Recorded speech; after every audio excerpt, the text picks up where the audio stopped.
Hello, ladies and gentlemen. Thank you for being here with me today. And it is sort of my pleasure and my honor to have Dr. Alvaro Huerta, who is at Cal Poly Pomona, to come to us today and talk and be part of this whole series of 50 years of Chicano studies. It's just amazing that so much time has passed. And one of the articles he recently wrote about, and it just brought great deal of attention to me, and we want to talk about his article and how this all fits within the context of the 50 years of Chicano studies. And he wrote an article, The Way of Leo, and he was referring to Leo Stratham, was at UCLA, 5 Lessons of Academic Mentorship. So we're going to focus on that title, on that whole idea of this article, and sort of get a premise of where we were with Leo Stratham and the much greater picture of Chicano studies across the United States. Thank you for being the guest on my show today, Dr. Huerta. Oh, muchas gracias. It's a pleasure. Let me begin by first asking the question for the benefit of our viewers and myself. Who was Leo Stratham? So Leo Stratham was a Chicano urban planner. Originally, he's from Texas. His family's from Texas. And then they moved to Southern California, and he ended up getting his Ph.D. in Florida State, and he ended up becoming one of the first Chicanos to receive a Ph.D. Or to get appointed in urban planning. So we're talking here 1977. He has a PhD. He has background in working with the census. And he gets hired at UCLA, and he's really like a pioneer in that sense, because at the time there weren't any Chicanos hired in urban planning at the time. So he should be like the first one or one of the first ones. And since 1977 to last year when he passed away, he was at UCLA mentoring thousands of Chicanos and Chicanas, Latinos and Latinas, and others too. Not just in urban planning, but also like in academia. And he also did a lot of work in nonprofits, advising nonprofits. And he was key in doing demographic work, in creating new districts in Los Angeles, in particular, in Los Angeles County, that before they discriminated against Latino, Latina elected officials. So the way the districts were designed were such that the Latinos communities were divided and broken up. So there wasn't an opportunity for Latinos to be elected, for example, at the Board of Supervisors level. So people like Gloria Molina became the first Board of Supervisor, first Latina Board of Supervisor. It was because of Leo and his work with the demographic research that showed the discrimination, and in conjunction working with MALDEF and others as well. But those were some of the things that he was able to do, applying his academic work into the community to benefit our people.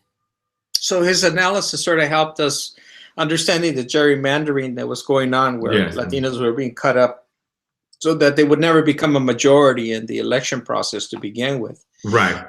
You know, I was aware of that. And then I also understand that lately they've been talking about the idea how gentrification, where, you know, an analysis where certain areas of the Latinos have been pushed out, you know, because the property prices or the value of them if they went commercial. And a lot of these studies are based on information he started. Yes, definitely. I mean, he gets a lot of credit for being a great mentor, but he was also an excellent academic, and he was also a public policy expert. Looking in that arena, impacting public policy for the benefit of Latinos and Latinas and other groups too. I mean, he didn't live it himself, but that was his specialty. That's kind of where he found his niche. You know? Well, he also set the tone, because the Latino community, obviously here in California, has grown exponentially. So the idea is we needed a future plan of where things were going so that things were equitable, and right, political power was distributed equally as well. Now, you wrote an article lately, The Way of Leo, 5 Lessons of Academic Mentorship. Please tell us about that article that is dedicated to him.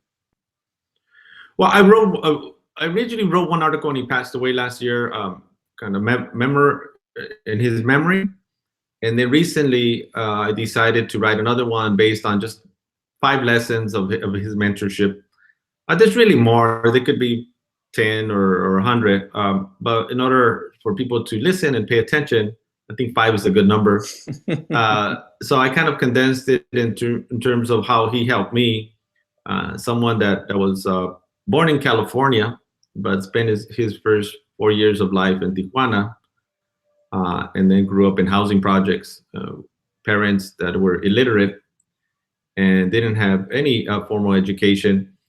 So by the time the only reason I went to UCLA is because in 1985, as a 17-year-old, was because I was gifted in math. But I struggled in English and reading and writing, not because I had a learning disability, but because the LAUSD failed me, didn't properly prepare me for the rigors of UCLA. So I eventually had to teach myself, how to read and write at the university level while I was at UCLA. So after graduating and being a community activist, I returned to UCLA for my master's, and that's where Leo comes in. And having a son and being an activist, I was away from academia for a while. So by the time I returned, I was a little rusty and didn't understand how the system worked in terms of graduate school. So that's where Leo came in my life and was pivotal. And obviously my wife supported me, but Leo was pivotal within the institution to how to navigate the system, and understanding that being away from the university for a while and having more of a community activist background, that there were some areas where I needed help in. But he was very constructive. He was very supportive. And I've noticed that the type of mentorship that I received from him was totally opposite to the mentorship or lack thereof that I received from others, throughout my academic life. Since I was in the projects, growing up and dealing with issues of gangs and violence and drug abuse. Not that I consumed that, but that was in that environment. I've always been told, being a Mexican, being a Chicano, that I would amount to nothing, that I wouldn't go to college. So the expectations were really low. And when I wanted to do something, it was always, well, you have to have money, or you don't have this preparation. But with someone like Leo, was the total opposite of that. So even within UCLA, or when I received my Ph.D. at Berkeley, I've always had 1 or 2 professors that discriminated against me and outright told me that I didn't belong. They didn't say because you're Mexican, but they pretty much said that I didn't belong. But always having someone like Leo, having somebody believe in you unconditionally, it's kind of like my mother and my father were the same way. Then that kind of takes you far in life. So for me, is looking at these 5 lessons that we can get into one by one, that kind of help me propel me from someone who started at the bottom, and like Drake said, now I'm at the top. Getting a PhD from the best public university in the world. UC Berkeley, yeah. Berkeley, it's not easy. It's not easy, Okay, so tell us the 5 that you listed. Obviously, like you said, there are many more, but Right. the 5 that stood out to you. Well, the first one would be to listen. I'm a mentor to hundreds. I think Leo mentored thousands. I probably mentored of my life about hundreds, maybe 1,000 students and others. I also mentor faculty and others. But the first thing that as a mentor that I learned from Leo, and some of this stuff I kind of already knew, but with him I kind of mastered it. Like he taught me, I went from like brown belt to black belt with Leo. I moved up. I like the analogy. yeah. I was a brown belt when I met him, and then I became a black belt because of him. And the fact that most mentors, whether you're a professor, a teacher, or a boss, or even a father, they don't know how to listen. They don't know how to listen. They just tell people what to do. So they tell their kids what to do, or they tell their students what to do, or tell them what they're doing wrong most of the time. And that's not constructive. That doesn't help. So with Leo, is the first thing he would do, he wouldn't say anything. He would just listen to what you had to say. What was your issue? What was, you maybe had a problem with another faculty. He wouldn't defend that faculty. He would just listen to whatever concerns you had. So it wasn't like automatically, well, you shouldn't say that. It is like interrupt and not hearing now. So I think that was very important. Another one would be he was very like non-judgmental. So he didn't. It wasn't any like judgment towards the student. So if you didn't know something, and this is not just me. I observed how he treated others as well, in terms of other students that wanted to apply to UCLA, where I received my bachelor's and master's, but also were advisees and things like that. So part of it is this idea of not being judgmental, and when someone doesn't know something, to say, well, you don't belong here, or you should have learned this in high school, or if you're a community college student, I wasn't a transfer, but if you were, you should have learned this in community college, or you should have learned this in undergrad, because now we're dealing with master students here. So this idea of putting like a judgment on people and them internalizing it, that, well, I'm not good at that. Like, I'm good in writing, but I'm not good in math, and there must be something wrong with me, right? So he didn't make you feel that way. This other issue of supporting and having, I grew up in the projects where, one of the most dangerous public housing projects in the country, Pomona Gardens housing projects, Big Hazard in East LA, and it was an environment where if you didn't have somebody to back you up, you weren't going to make it. And Leo was someone that I'm not going in order with these things, but this is one of them that stands out. So Leo, so in the projects and the way I survived, I always had somebody who had my back, whether it's my brother, or a guy from the neighborhood that his brothers were in the gang, so they didn't mess with him, things like that. Especially when you're thin like me, like we're easy prey, So by the time I got to my master's, I know that if I had an issue with someone, that I could always go to Leo. He had my back. In other words, I wasn't alone. Like it wasn't just me by myself, because a lot of people end up dropping out or they get pushed out. But when you know that you have somebody that has your back, that will support you unconditionally, that means a lot in any environment. But I like sports. Or let's say you're boxing or basketball. Like if you know somebody, you have a coach that's always going to be there for you, even when you fail, and it's not going to put you down, or it's going to help you get back up. That means a lot. And then this other idea of having empathy or sympathy. Too often professors, especially at the elite level, when you're dealing with UCLA and UC Berkeley, a lot of times they lack empathy and they lack sympathy. So the difference between empathy and sympathy is simple. Empathy is something like you can relate to something that somebody's going through. So you can empathize because you can relate. So I grew up in housing projects, poverty, witness violence and experienced violence personally, by the police and by the local gang. But the gang, they weren't that bad because they were my friends. More the police. So if you grew up in that environment and you meet somebody that grew up in that environment, then you understand. It's like, okay, I understand where you're coming from because I was there, right? Most professors at UCLA or Berkeley and most universities don't come from those environments. That's why they're professors, because they come from middle class and they have privilege. They went to parochial schools. They didn't grow up like I did. So they don't know anything. They don't know what they're talking about when it comes to that type of environment because they didn't experience it, okay? So Leo didn't experience that, but he would sympathize with you. See, I understand where you're coming from, and he would understand that and be able to work with you along those lines, right? So sometimes students come with, I don't have any trauma. I did experience traumatic events, but I don't suffer from trauma at all. But sometimes people have trauma. Then there's nothing wrong with that, okay? So a lot of times students come, and they experience traumatic experience, and the professors just dismiss them.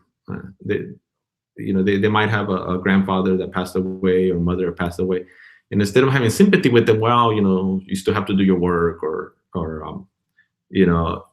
you have to you have to stop, maybe because they have to work, and that becomes a traumatic experience because they're working and going to school at the same time, right? So they're suffering from depression and all that. But the professors, they don't care.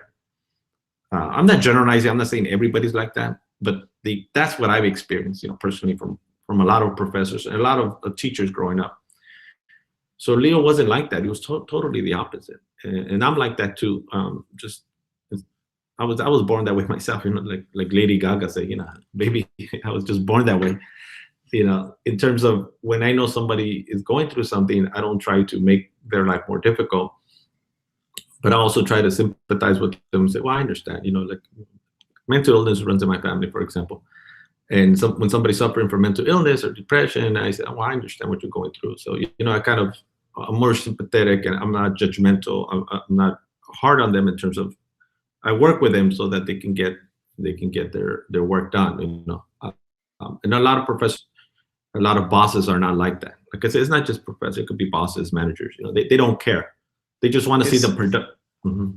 It's the production aspect, like you say, the whole idea of trying to do this. So, you were impacted. As I'm hearing these wonderful states, I comes to mind John Wooden, Coach John Wooden at UCLA, who created a series of steps for success, and they're very valuable. I had the pleasure of looking them over several years ago. One of the things I'm starting to realize from you, and I'm glad we're having this discussion, is that because of the beginning of Chicano studies back in the 60s and 70s, many persons became professors, teachers, and they became mentors like yourself. Yeah. And the building of the mentorship is something I don't think we look at very closely. We look at individuals, writing books and making speeches. It's important, but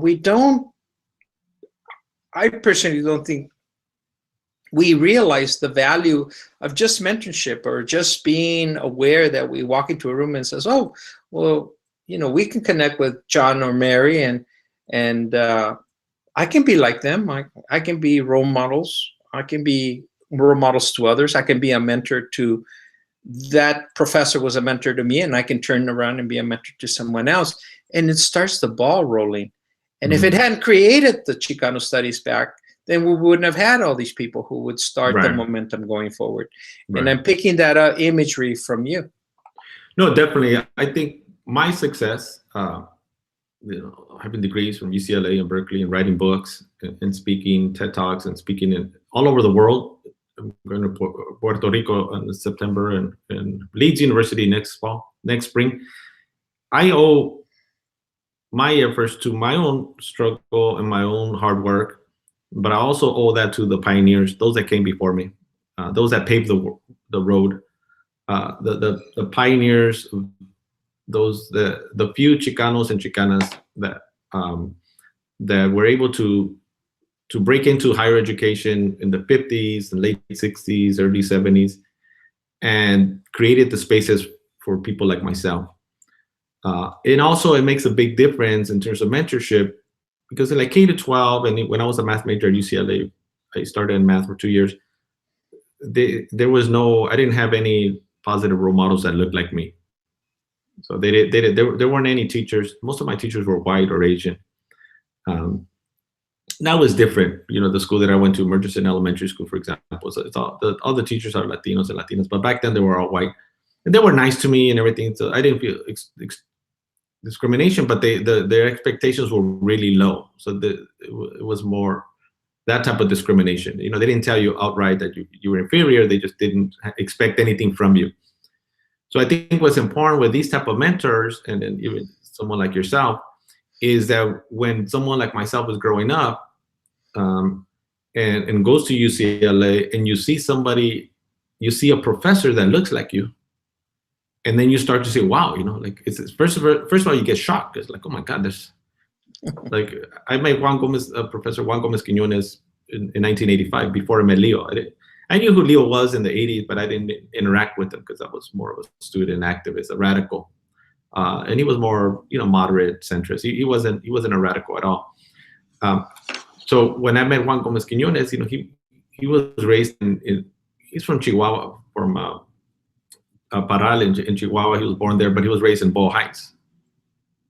And he got his PhD, he received his PhD like in 1969. So he goes way back.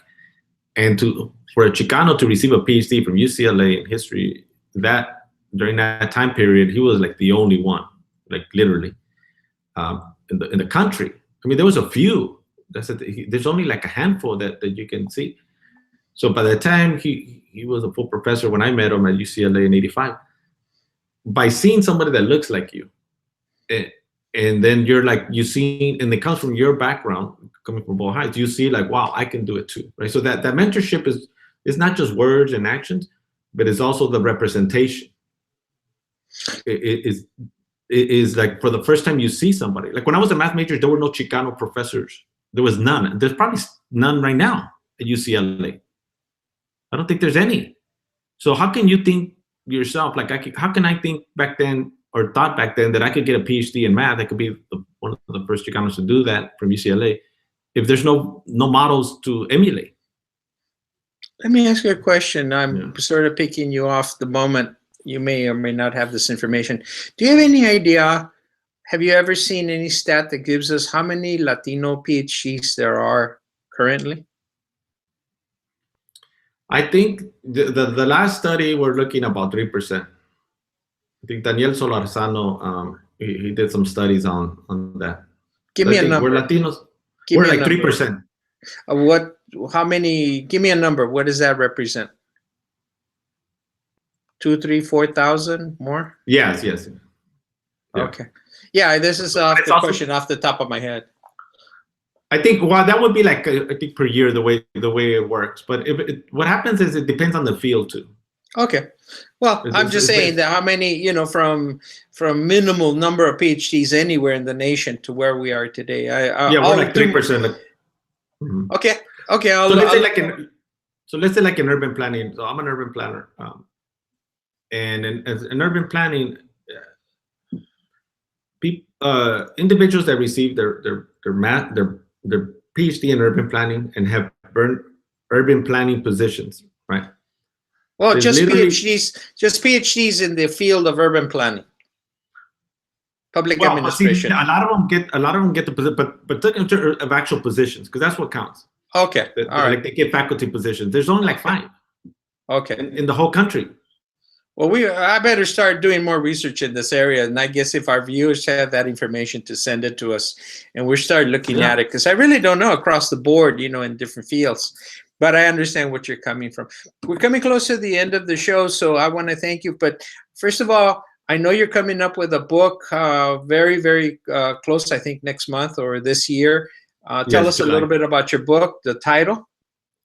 Yes, it's coming out in July. It's called Defending Latino Immigrant Communities in the Xenophobic Era of Trump and Beyond.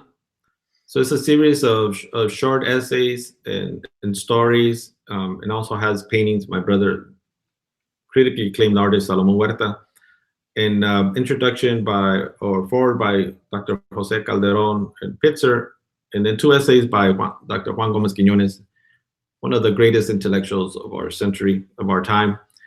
And Dr. Juan Gomez Quiñones has one essay. It's called it's about developing a theory of anti-Mexicanism in the United States. Mm-hmm. So this book, in particular, if there's one theme across the book that covers the entire book, is this idea of anti-Mexicanism. So the book documents the history and in contemporary times of anti-Mexicanism in the United States, in the law, in urban planning, in daily life, and in immigration, and then how someone like myself and others, not just me, defend the Mexican people of Mexican origin. I mean, I study Latinos and Latinas, but my main research is Mexicans on both sides of the border. But how to defend them without any apologies. Right? So how to defend immigrants coming to this country without apologizing for them. So I write essays about that. So let's say when the government, Trump, or whomever criticizes the caravan. So in my essays, I include comments or analysis of why people are migrating to begin with, from Central America, and then the role the United States has played in creating that migration to begin with, and defending them without apologies. Well, we're going to have to set another show just for that. I'm very, very Yeah. excited and very interested in learning this. This is my field, political science. So I'm looking forward to that. Once your book comes out, I get a chance to look at it in detail and we'll highlight it. So I'm committing myself to that wonderful opportunity of having you as a guest back again, just specifically to talk about and analyze your points of the book. But I do like a lot of the terms that you use do hit a nerve, and it's something that I think all of us should learn more about. Two things are left for me. Is number one, persons want to get a hold of you, learn more about what you've been sharing today. Do you have any contact information that we can provide? Well, I'm in two departments at Cal Poly Pomona, so my email there is, and it's easy to find me. Sometimes people think I'm trying to be vague, but it's easy when you email me. I come up. If Trump can find me, anybody can find me. That guy doesn't. That guy doesn't read. So my email is am as in Mary Huerta at cpp.edu. But like I say, if you just Google me, it'll come up. You'll come up everywhere. Yes. Your closing statements. We got 2 minutes before we have to end the show. Well, I just want to thank you for this opportunity. And I think, the reason why I have spent a lot of time and energy thinking about Leo and others that have passed, like my brother and others, is that I want to show the world that nobody makes it in this world without the help. I mean, it literally takes a village. We should get away from this idea that this American dream, this American myth about individualism, that if you want to be successful, you pull yourself in the bootstraps. Nobody who's successful does that. It doesn't work that way. And those of us that have some privilege, we need to acknowledge the people that helped us get that privilege. And then we need to use that privilege to help others, to pay it forward and help others. If you're the first in your family to go to college, turn around and help your siblings or your nephews and nieces or people from your community to do as well. So that's why I honor Leo in his example, so we can multiply the Leos of the world and have a bigger impact. Unfortunately, the few Chicanos and Chicanas that make it in politics, for example, just look out for themselves. You don't see them holding press conferences or hunger strikes or rallies to defend kids in cages. So it's only people like myself and yourself giving voice to others to defend the interest of our people without apologies, but also to look out and make sure that the next generation is better prepared than our generation, moving forward. So I have a lot of faith. I don't have that much faith in my generation, the one that preceded me, but I have a lot of faith in the new generation. But I think we need to provide that leadership and mentorship for them, so they don't make the same mistakes that we did, growing up and not having that proper mentorship. I was fortunate, but I want to spread that to others and make sure that they learn from my successes, but they also learn from my failures as well, to get ahead and see se puede. I want to thank our audience for being on our program and listening to the presentation by Dr. Alvaro Huerta, who is at the California State University Polytechnic, Pomona. I always get that one a little thing. But I wish you continuous success, not only in your teaching, but also in your writings. And I know you appear in LA Times, you write on Huffington Post. So you're in many, many sources that you continue to be a voice, and you bring a sense of being critical to ourselves and looking at ourselves in the mirror. And if we need correction, we need to talk about it. And also, I look forward, again, I make the commitment of having you on future shows to talk about your upcoming book, which I look forward to receiving very soon. Yeah. Ladies and gentlemen, I'm Armando F. Sanchez, CEO Armando F. Sanchez Production. And please, you can contact me at afsanchez66@gmail.com. Thank you for being on our program. Again, the idea is to have this series 50 years commemoration, remembering Latino and Chicano studies as well. Thank you very much, Dr. Huerta, for being on our program. And adios. Muchas gracias, Armando. Gracias.